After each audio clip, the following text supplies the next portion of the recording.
And we grew up, had it tough, tough, tough. And what you would call a latchkey kid back in the day. That is a kid that nobody really watches. My little brother and I ran free. A lot of independence there.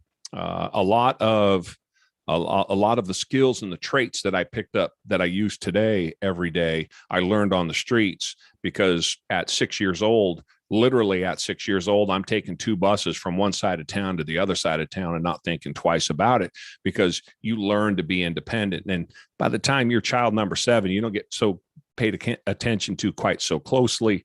The older kids who are supposed to watch you are all teenagers and they're gone. So, it had its downside. But without a doubt, relative to where I ended up now and the skills that I needed to be an entrepreneur and to have businesses and to have done the things that I've done, it was pretty critical. How did that affect you growing up being seventh out of 9 kids, as well as growing up being as poor as you and your family were? When you're poor, and I don't want to make it sound like it's something that everybody should aspire to, but when you're poor, you don't know you are. And as you get older, coming out of that, it's easy to, I should back up. My whole life is about perspective. So I don't complain.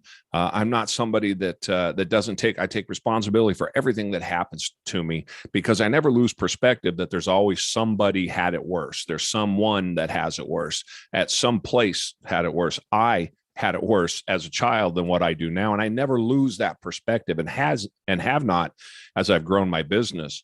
So when you grow up poor, it's easy to remember the difficult times. It's a lot harder, particularly as I'm 52 years old now. As you get older, it's harder to remember the good times. And so I really spend time concentrating on those things that were good because the bad things are so easy to remember. So we stole food. My little brother's 22 months younger than I am. And starting about 7, 8 years old, we're stealing food on a regular basis. We had coats with extra holes in them and the whole, I'm 7 years old and my brother's over there trying to look cute. So everybody's looking at him. Meanwhile, I'm filling my pockets out and out we go around back to eat all, whatever it was that we had stolen.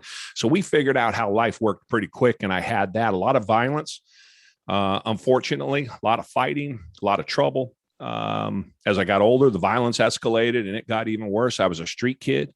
I was by myself living in a flop house with hookers and heroin addicts at 17 years old.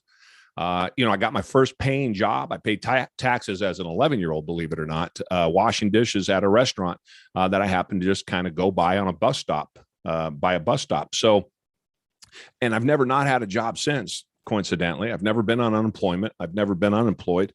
And I've been able to work, and that independence again taught me how to work. So being poor, it sucks, but at the same time, I'll tell you a quick being poor story. My mother would buy us sugar cereal at Christmas because we never got, when you don't have any money, this is 1975, right?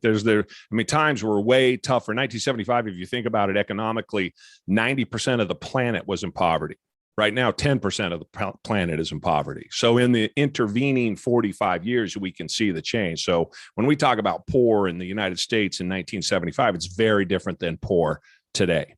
And so we had no food, and what we did have, it got ate so quickly and there was never any extravagance to it. So my mother at Christmas time would buy us sugar cereal because we love sugar cereal, right? Saturday morning cartoons, that's nothing but sugar cereal cartoons or commercials, I should say. And so she'd put it out on Christmas Eve and we would lay underneath that tree. We knew it was cereal. Right. We knew that I guess that's all it was cereal. And you'd sit there and you'd try to figure out, okay, that one's got my name on it. I think that one's honeycomb. Right. And this one's got my name, but the box is so small. And then, that's going to be, sugar snaps or whatever the cereal was. And you'd sit there and gently shake it and figure it out. Well, that was my Christmas. That's what I got was sugar cereal. And I was able to unwrap the pack and maybe some pajamas. I remember that more fondly, I'll bet, than any kid remembers any Christmas they ever had, even though by any measure from today, that standard of just getting a lowly box of sugar cereal seems kind of sad. No, to me, the memory of that has stood out for my whole life. And I remember that probably better than any Christmas I've ever had is, year after year getting that sugar cereal.